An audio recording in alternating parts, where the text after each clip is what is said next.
Welcome back to my YouTube channel. ಇವತ್ತಿನ ವಿಡಿಯೋದಲ್ಲಿ ಒಂದು ಜಾಬ್ ನೋಟಿಫಿಕೇಶನ್ ಬಗ್ಗೆ ತಿಳಿಸ್ಕೊಡ್ಲಿಕ್ಕೆ ಪ್ರಯತ್ನ ಮಾಡ್ತೀನಿ.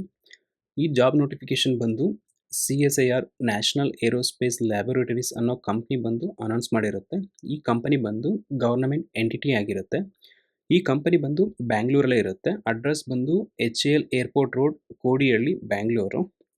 ಈ ಕಂಪನಿ ಕಾಲ್ ಫಾರ್ವರ್ಡ್ ಮಾಡಿರ್ತಕ್ಕಂಥದ್ದು ಜೂನಿಯರ್ ಸೆಕ್ರೆಟರಿ ಅಸಿಸ್ಟೆಂಟು ಜೊತೆಗೆ ಜೂನಿಯರ್ ಸ್ಟೆನೋಗ್ರಾಫರ್ ಪೊಸಿಷನ್ಗೆ ಕಾಲ್ ಫಾರ್ ಮಾಡಿರುತ್ತೆ. ಅದು ಬಂದು ಡೈರೆಕ್ಟ್ ರಿಕ್ರೂಟ್ಮೆಂಟ್ ಬೇಸಿಸ್ ಮೇಲೆ. ಈ ಜಾಬ್ಗೆ ಅಪ್ಲೈ ಮಾಡಬೇಕು ಅಂದರೆ ಆನ್ಲೈನ್ ಮುಖಾಂತರ ಅಪ್ಲೈ ಮಾಡಬೇಕು. ಡೇಟ್ ಬಂದು ಏಪ್ರಿಲ್ 16ನೇ ತಾರೀಕಿಂದ ಮೇ 20ನೇ ತಾರೀಕು ತನಕ ಡೇಟ್ ಇರುತ್ತೆ. ಮತ್ತು ಟೈಮಿಂಗ್ಸ್ ಬಂದು 5 PM ಒಳಗಡೆ ಅಪ್ಲೈ ಮಾಡಬೇಕು. ಜಾಬ್ ಪೋಸ್ಟ್ ಬಂದು ಈ ರೀತಿ ಇರುತ್ತೆ. ಜೂನಿಯರ್ ಸೆಕ್ರೆಟರಿಯೇಟ್ ಅಸಿಸ್ಟೆಂಟು 9 ಪೋಸ್ಟ್ ಇರುತ್ತೆ. ಜೂನಿಯರ್ ಸೆಕ್ರೆಟರಿಯೇಟ್ ಅಸಿಸ್ಟೆಂಟ್ S&P ಅಂದರೆ ಸ್ಟೋರ್ ಆ್ಯಂಡ್ ಪರ್ಚೇಸ್ ಅಂತ, ಅದಕ್ಕೆ 5 ಪೋಸ್ಟ್ ಇರುತ್ತೆ. ಜೂನಿಯರ್ ಸೆಕ್ರೆಟರಿಯೇಟ್ ಅಸಿಸ್ಟೆಂಟ್ F&A ಅಂದರೆ ಫಿನಾನ್ಸ್ ಆ್ಯಂಡ್ ಅಸಿಸ್ಟೆನ್ಸ್ ಅಂತ, ಅದಕ್ಕೆ 7 ಪೋಸ್ಟ್ ಇರುತ್ತೆ. ಈ 3 ಪೋಸ್ಟ್ಗೂ ಕೂಡ ಮ್ಯಾಕ್ಸಿಮಮ್ ಏಜ್ ಬಂದು 28 ಇರ್ತಕ್ಕಂಥವ್ರು ಅಪ್ಲೈ ಮಾಡ್ಬೋದು. ಈ ಪೋಸ್ಟ್ಗೆ ಪೇ ಬಂದು 19,900ರಿಂದ 63,200 ತನಕ ಪೇ ಮಾಡ್ತಾರೆ. ಅಪ್ರಾಕ್ಸಿಮೇಟ್ಲಿ 39,000 ಪರ್ ಆ್ಯನಮ್ ಸಿಗುತ್ತೆ. ಅದರಲ್ಲಿ ಬೇಸಿಕ್ ಪೇ, DA, HRA ಮತ್ತು TA ಇನ್ಕ್ಲೂಡ್ ಆಗಿರುತ್ತೆ. ಮತ್ತು ಕ್ವಾಲಿಫಿಕೇಷನ್ ಬಂದು SLC ಮತ್ತು PUC ಆಗಿರಬೇಕು, ಅಥವಾ ಈಕ್ವಲೆಂಟ್ ಎಜುಕೇಷನ್ ಆಗಿದ್ರೂ ಕೂಡ ನಡೆಯುತ್ತೆ. Plus proficiency in computer typing speed ಮತ್ತು ಕಂಪ್ಯೂಟರ್ ನಾಲೆಡ್ಜ್ ಕೂಡ ಇರಬೇಕಾಗತ್ತೆ. ನೆಕ್ಸ್ಟು ಡಿಸಲ್ಟ್ ಕ್ವಾಲಿಫಿಕೇಷನ್ಸು, ಅದು ಬಂದು ಕಂಪ್ಯೂಟರ್ ನಾಲೆಡ್ಜ್ ಇರಬೇಕು. ಅದ್ರ ಜೊತೆಗೆ MS office, MS word, MS XL ಮತ್ತು MS ಪವರ್ ಪಾಯಿಂಟ್, ಇಷ್ಟು ನಾಲೆಡ್ಜ್ ಕೂಡ ಇರಬೇಕಾಗುತ್ತೆ. ನೆಕ್ಸ್ಟ್ ಪೋಸ್ಟ್ ಬಂದು ಜೂನಿಯರ್ ಸ್ಟೆನೋಗ್ರಾಫರು. ಟೋಟಲು 5 ಪೋಸ್ಟ್ ಇರುತ್ತೆ. ಈ ಪೋಸ್ಟ್ಗೆ ಮ್ಯಾಕ್ಸಿಮಮ್ ಏಜ್ ಬಂದು 27 ಇಯರ್ಸು. ಸ್ಯಾಲ್ರಿ ಬಂದು 25,000ದಿಂದ 81,000 ಇರುತ್ತೆ. ಅಪ್ರಾಕ್ಸಿಮೇಟ್ಲಿ ಪರ್ ಮಂತು 49,000 ಸಿಗುತ್ತೆ. ಅದರಲ್ಲಿ basic pay, DA, HRA, TA include ಆಗಿರುತ್ತೆ. ಕ್ವಾಲಿಫಿಕೇಷನ್ ಬಂದು 10+2 ಅಥವಾ ಈಕ್ವಲೆಂಟ್ ಎಜುಕೇಷನ್ ಆಗಿರಬೇಕು.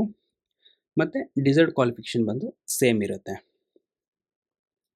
ಸೊ ಇಂಪಾರ್ಟೆಂಟ್ ಥಿಂಗ್ ಏನಪ್ಪ ಅಂತಂದರೆ, ಈ ಜಾಬ್ಗೆ SLC ಮತ್ತು PUC ಆಗಿರ್ತಕ್ಕಂಥವ್ರು ಕೂಡ ಅಪ್ಲೈ ಮಾಡ್ಬೋದು. ಜೊತೆಗೆ ಯಾರ್ಯಾರಿಗೆ ಕಂಪ್ಯೂಟರ್ ನಾಲೆಡ್ಜ್ ಇರುತ್ತೆ ಮತ್ತು ಕಂಪ್ಯೂಟರ್ ಟೈಪಿಂಗ್ ಸ್ಪೀಡಲ್ಲಿ ಪ್ರೊಫಿಷಿಯನ್ಸಿ ಇರ್ತಾರೋ, ಅದ್ರ ಜೊತೆಗೆ ಯಾರ್ಯಾರಿಗೆ MS ಆಫೀಸು, MS ವರ್ಡು ಮತ್ತು ಪವರ್ ಪಾಯಿಂಟ್, ಎಕ್ಸೆಲ್ ನಾಲೆಡ್ಜ್ ಇರುತ್ತೋ ಅಂಥವ್ರು ಅಪ್ಲೈ ಮಾಡ್ಬೋದು.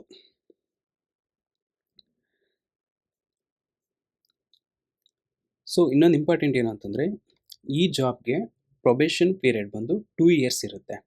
ಯಾರು 2 ಇಯರ್ಸ್ ಪ್ರೊಬೇಷನ್ ಪೀರಿಯಡ್ ಕಂಪ್ಲೀಟ್ ಮಾಡ್ತಾರೋ ಅಂಥವ್ರಿಗೆ ಪರ್ಮನೆಂಟ್ ಪೊಸಿಷನ್ ಕೂಡ ಆಗ್ತಕ್ಕಂಥ ಚಾನ್ಸಸ್ ಇರುತ್ತೆ. ಸೊ ಈ ಜಾಬ್ ಅಪ್ಲೈ ಮಾಡಬೇಕು ಅಂತಂದರೆ ಮಿನಿಮಮ್ 18 ವರ್ಷ ಆಗಿರಬೇಕು, ಮ್ಯಾಕ್ಸಿಮಮ್ 28 ವರ್ಷ ಮತ್ತು 27 ವರ್ಷ ಆಗಿರಬೇಕು.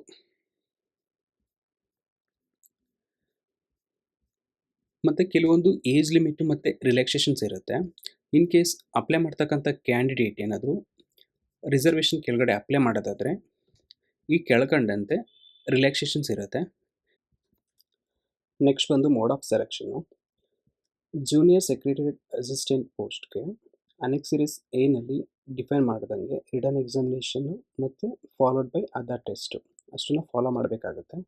ನೆಕ್ಸ್ಟು ಜೂನಿಯರ್ ಸ್ಟೆನೋಗ್ರಾಫರ್ ಪೋಸ್ಟ್ಗೆ ಅನೆಕ್ಸರ್ ಬಿಯಲ್ಲಿ ಡಿಫೈನ್ ಮಾಡಿರ್ತಕ್ಕಂಥ ರಿಟರ್ನ್ ಎಕ್ಸಾಮಿನೇಷನ್ನು ಮತ್ತು ಫಾಲೋಡ್ ಬೈ ಅದರ್ ಟೆಸ್ಟ್ನ ಕ್ಯಾಂಡಿಡೇಟು ಫಾಲೋ ಮಾಡಬೇಕಾಗತ್ತೆ.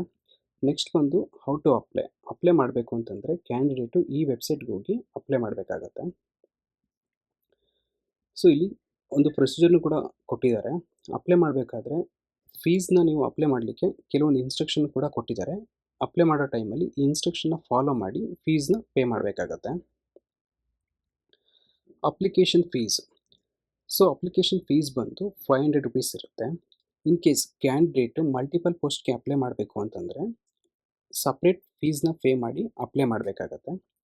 ಇದರಲ್ಲಿ ಕೆಲವೊಂದು ಕ್ಯಾಂಡಿಡೇಟ್ಸ್ ಕ್ಯಾಟಗರಿಗೆ ಫೀಸು ಎಕ್ಸೆಂಪ್ಟ್ ಇರುತ್ತೆ. If candidate belongs to SC, ST, PWBD, women, ex servicemen ಆಗಿದ್ದರೆ ಅವರು ಫೀಸ್ನ ಅಪ್ಲೈ ಮಾಡೋ ಅವಶ್ಯಕತೆ ಇರಲ್ಲ. ಸೊ ಇಂಪಾರ್ಟೆಂಟಾಗಿ ಅಪ್ಲೈ ಮಾಡ್ತಕ್ಕಂಥ ಕ್ಯಾಂಡಿಡೇಟು ಡಾಕ್ಯುಮೆಂಟ್ಸ್ನ ಇಲ್ಲಿ ಕೇಳಿರ್ತಕ್ಕಂಥ ಇಷ್ಟು ಡಾಕ್ಯುಮೆಂಟ್ಸ್ನ ಕೂಡ ರೆಡಿ ಮಾಡಿಕೊಂಡು ಮತ್ತು ಕ್ರೋನಾಲಜಿಕಲ್ ಆರ್ಡರಲ್ಲಿ ಡಾಕ್ಯುಮೆಂಟ್ಸ್ನ ಮರ್ಜ್ ಮಾಡಬೇಕಾಗತ್ತೆ. ಮತ್ತು ಮರ್ಜ್ ಮಾಡಿರ್ತಕ್ಕಂಥ ಫೈಲ್ ಸೈಜ್ ಬಂದು ಲೆಸ್ ದೆನ್ 5 MB ಇರಬೇಕು. ಆ ಫೈಲ್ನ ಅಪ್ಲೈ ಮಾಡ್ತಕ್ಕಂಥ ಟೈಮಲ್ಲಿ ಅಪ್ಲೋಡ್ ಮಾಡಬೇಕಾಗತ್ತೆ. ಸೊ ಇನ್ ಕೇಸ್ ಏನಾದರೂ ನೀವು ಇಲ್ಲಿ ಕೇಳಿರ್ತಕ್ಕಂಥ ಡಾಕ್ಯುಮೆಂಟ್ಸ್ನ ಸಬ್ಮಿಟ್ ಮಾಡೋದ್ರಲ್ಲಿ ಫೇಲ್ ಆದರೆ ಅಂಥ ಕ್ಯಾಂಡಿಡೇಟ್ನ ಅಂಥ ಕ್ಯಾಂಡಿಡೇಚರ್ನ ಕ್ಯಾನ್ಸಲ್ ಮಾಡ್ತಾರೆ. ಸೊ ನೆಕ್ಸ್ಟು ಅನೆಕ್ಸರ್ ಎನಲ್ಲಿ ಜೂನಿಯರ್ ಸೆಕ್ರೆಟರಿಯೇಟ್ ಅಸಿಸ್ಟೆಂಟ್ ಪೋಸ್ಟ್ಗೆ ರಿಟರ್ನ್ ಎಕ್ಸಾಮ್ ಇರುತ್ತೆ. ರಿಟರ್ನ್ ಎಕ್ಸಾಮ್ ಬಂದು 2 ಪೇಪರಲ್ಲಿ ಕಂಡಕ್ಟ್ ಮಾಡ್ತಾರೆ. Paper 1, paper 2. ಪೇಪರ್ 1 ಬಂದು ಜಸ್ಟ್ ಕ್ವಾಲಿಫೈಗೆ, ಅದರಲ್ಲಿ ಕ್ವಾಲಿಫೈ ಆದವರಿಗೆ ಪೇಪರ್ 2 ರಿಟರ್ನ್ ಎಕ್ಸಾಮ್ ಇರುತ್ತೆ. ಸೊ ನೀವು ಟೇಬಲ್ನ ರೆಫರ್ ಮಾಡಿದ್ರೆ ಎಷ್ಟು ನಂಬರ್ ಆಫ್ ಕ್ವಶನ್ಸು ಮತ್ತು ಮ್ಯಾಕ್ಸಿಮಮ್ ಮಾರ್ಕ್ಸ್ ಎಷ್ಟಿರುತ್ತೆ ಮತ್ತು ನೆಗೆಟಿವ್ ಮಾರ್ಕ್ಸ್ ಏನಿರುತ್ತೆ ಅದನ್ನು ಕೂಡ ನೀವು ನೋಡ್ಬೋದು. ಜೊತೆಗೆ ಎಷ್ಟು ಅವರ್ಸ್ ಆಫ್ ಎಕ್ಸಾಮಿನೇಷನ್ಸ್ ಇರುತ್ತೆ ಮತ್ತು ಮೋಡ್ ಆಫ್ ಎಕ್ಸಾಮಿನೇಷನ್ ಯಾವ ರೀತಿ ಇರುತ್ತೆ, OMR ಬೇಸ್ಡ್ ಟೆಸ್ಟಾ ಅಥವಾ computer based objective multiple choice questions type ಅಂತ ಕೂಡ ಇಲ್ಲಿ ಇಂಡಿಕೇಟ್ ಮಾಡಿದ್ದಾರೆ. OMR based or computer based objective type multiple choice examination ಅಂತ. OMR ಬೇಸ್ಡ್ ಆದರೆ ಒಂದು ಕ್ವಶನ್ ಬುಕ್ಲೆಟ್ ಇರುತ್ತೆ, ಜೊತೆಗೆ ಆನ್ಸರ್ ಶೀಟ್ ಥರ OMR ಶೀಟ್ ಕೊಟ್ಟಿರ್ತಾರೆ. OMR ಶೀಟಲ್ಲಿ ಒಂದು ಕ್ವಶನ್ಗೆ 4 ಆಪ್ಷನ್ಸ್ ಇರುತ್ತೆ, ABCD ಅಂತ. ಅದರಲ್ಲಿ ರೈಟ್ ಆನ್ಸರ್ಗೆ ನೀವು ಒಂದು ಸರ್ಕಲ್ ಮಾಡಬೇಕಾಗತ್ತೆ. In case computer based test ಆದರೆ ಒಂದು ಕ್ವಶನ್ಸ್ಗೆ 4 ಆಪ್ಷನ್ಸ್ ಇರುತ್ತೆ, ಅದರಲ್ಲಿ ರೈಟ್ ಆನ್ಸರ್ನ ಸೆಲೆಕ್ಟ್ ಮಾಡಿ ಆನ್ಸರ್ನ ಸಬ್ಮಿಟ್ ಮಾಡಬೇಕಾಗತ್ತೆ. ಸೊ ರಿಟರ್ನ್ ಎಕ್ಸಾಮಿನೇಷನ್ ಆದಮೇಲೆ ಪ್ರೊಫೆಷನ್ಸಿ ಟೆಸ್ಟ್ ಇನ್ ಕಂಪ್ಯೂಟರ್ ಅಂತ ಇರುತ್ತೆ, ಇದನ್ನು ಕೂಡ ನೀವು ಕ್ಯಾಂಡಿಡೇಟ್ ಪಾಸ್ ಮಾಡಬೇಕಾಗತ್ತೆ. ಅದಾದಮೇಲೆ evolution of typing test. So ಇಷ್ಟು ಟೆಸ್ಟ್ ಆದಮೇಲೆ ಮೆರಿಟ್ ಲಿಸ್ಟ್ನ ಪ್ರಿಪೇರ್ ಮಾಡ್ತಾರೆ. ಮೆರಿಟ್ ಲಿಸ್ಟ್ ಪ್ರಿಪೇರ್ ಆಗೋದು ಯಾವ ರೀತಿ ಅಂದರೆ ಕಂಪ್ಯೂಟರ್ ಪ್ರೊಫೆಷನ್ಸಿ ಟೆಸ್ಟು ಮತ್ತು ಪೇಪರ್ 1 ಕ್ವಾಲಿಫೈಯಿಂಗ್ ಕ್ಯಾಂಡಿಡೇಟು. ಅದಾದಮೇಲೆ ಪೇಪರ್ 2ನಲ್ಲಿ ಯಾರು ಮಾರ್ಕ್ಸ್ ತೊಗೊಂಡು ಎಲಿಜಿಬಲ್ ಸ್ಕೋರ್ ಮಾಡಿರ್ತಾರೋ ಅಂಥವ್ರನ್ನ ಮೆರಿಟ್ ಲಿಸ್ಟಲ್ಲಿ ಪ್ರಿಪೇರ್ ಮಾಡಲಾಗತ್ತೆ. ಅಂದರೆ final merit list will be prepared only on basis of marks obtained by the candidate in paper 2. Paper 2ನಲ್ಲಿ ಯಾರು ಮಾರ್ಕ್ಸ್ನ ಒಬ್ಟೈನ್ ಮಾಡಿರ್ತಾರೋ ಅಂಥವ್ರನ್ನ ಮೆರಿಟ್ ಲಿಸ್ಟ್ಗೆ ಕನ್ಸಿಡರ್ ಮಾಡಲಾಗತ್ತೆ. ನೆಕ್ಸ್ಟು ಅನೆಕ್ಸರ್ ಬಿ, ಇದು ಬಂದು ಜೂನಿಯರ್ ಸ್ಟೆನೋಗ್ರಾಫರ್ ಪೋಸ್ಟ್ಗೆ. ಸೊ ಈ ಪೋಸ್ಟ್ಗೆ ಟೋಟಲ್ 200 ಕ್ವಶನ್ಸ್ ಇರುತ್ತೆ. 200 ಕ್ವಶನ್ಸು ಒಂದೇ ಒಂದು ಪೇಪರ್ ಆಗಿರುತ್ತೆ. ಈ ಎಕ್ಸಾಮ್ ಕೂಡ OMR ಬೇಸ್ಡ್ ಅಥವಾ ಕಂಪ್ಯೂಟರ್ ಬೇಸ್ಡ್ ಆಗಿರುತ್ತೆ. ಒಂದು ಪೇಪರಲ್ಲಿ 3 ಪಾರ್ಟ್ ಇರುತ್ತೆ. General intelligence, reasoning, general awareness, English language comprehensive ಅಂತ 3 ಪಾರ್ಟ್ ಇರುತ್ತೆ. 3 ಪಾರ್ಟ್ಗೂ ಕೂಡ ಡಿಫ್ರೆಂಟ್ ಕ್ವಶನ್ಸ್ ಇರುತ್ತೆ, ಲೈಕ್ 50, 50, 100 ಅಂತ ಟೋಟಲ್ 200 ಕ್ವಶನ್ಸು. ಮತ್ತು ನೀವು ಟೇಬಲಲ್ಲಿ ನೋಡ್ಬೋದು ಮ್ಯಾಕ್ಸಿಮಮ್ ಮಾರ್ಕ್ಸು ಮತ್ತು ನೆಗೆಟಿವ್ ಮಾರ್ಕ್ಸ್ ಏನಿರುತ್ತೆ ಅಂತ.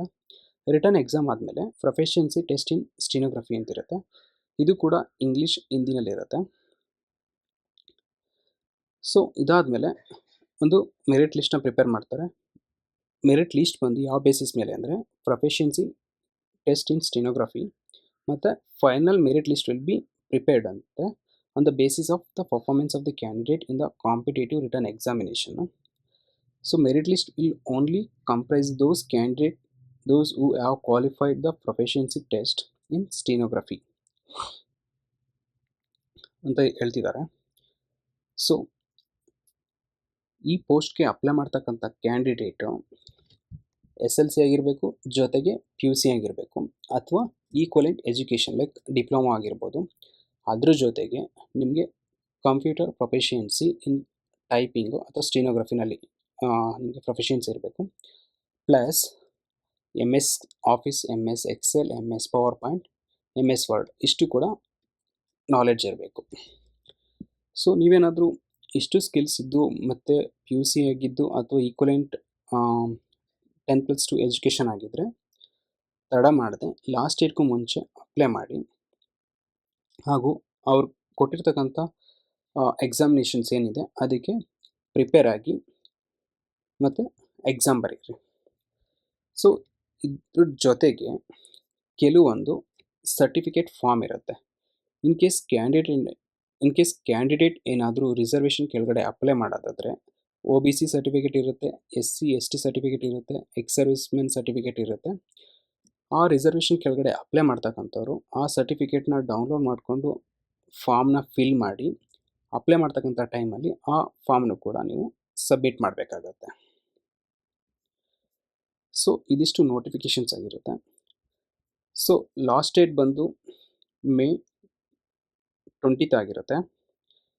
ಈ ನೋಟಿಫಿಕೇಷನ್ ಲಿಂಕ್ನು ಕೂಡ ನನ್ನ ವಿಡಿಯೋ ಡಿಸ್ಕ್ರಿಪ್ಷನಲ್ಲಿ ಆ್ಯಡ್ ಮಾಡಿರ್ತೀನಿ. ಇಂಟ್ರೆಸ್ಟ್ ಇದ್ದು ಅಪ್ಲೈ ಮಾಡ್ತಕ್ಕಂಥ ಕ್ಯಾಂಡಿಡೇಟು ನೋಟಿಫಿಕೇಷನ್ನ ಥರೋಲಿ ರೀಡ್ ಮಾಡಿಕೊಂಡು ಅಂಡರ್ಸ್ಟ್ಯಾಂಡ್ ಮಾಡಿಕೊಂಡು ನೀವೇನಾದರೂ ಎಲಿಜಿಬಲ್ ಇದ್ದು ಅಪ್ಲೈ ಮಾಡೋರಾಗಿದ್ದರೆ ಕೂಡಲೇ ಅಪ್ಲೈ ಮಾಡಿ ಲಾಸ್ಟ್ ಡೇಟ್ಗೂ ಮುಂಚೆ. ಏನಕ್ಕೆ ಅಂದರೆ ಇದೊಂದು ಬಂದು ಗೌರ್ನಮೆಂಟ್ ಜಾಬ್ ಆಗಿರುತ್ತೆ. So you'll going to be government employee. So if you want to apply to this job, please arrange the documents before the last date and apply it. Thank you.